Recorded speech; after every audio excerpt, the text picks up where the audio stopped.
Kwa mantiki hiyo tukaona tunawiwa kwa kile ambacho sisi tunacho tuweze kucontribute, kukusanya pamoja na kuweza kuwasaidia vijana wenzetu ambao wamekosa walezi, wazazi na wako mitaani wanahangaika. Kwa kuanzia tumeona zile kambi zote zilizo Dar es Salaam ambazo tuna uwezo wa kuzifikia na kuweza kuwapatia mahitaji ya muhimu, kwa mfano chakula, sabuni, sukari, bili za maji, bili za umeme, nguo na kadhalika, tuweze kuwaita pamoja, kusturu nao na kujua makazi yao yako wapi, tuweze kuwafikia na kuanza kuwapatia hayo mahitaji.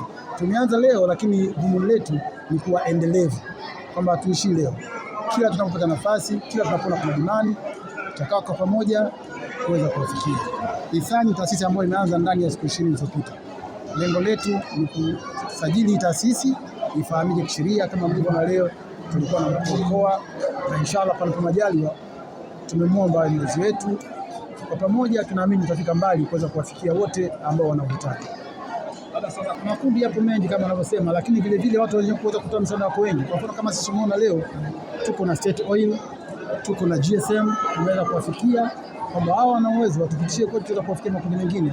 Sasa hivi tunachokifanya kwa ajili ya Dar es Salaam ni kuwa na list ya makundi yote au taasisi zote ambazo zinahitaji kama walikuwa na wao leo.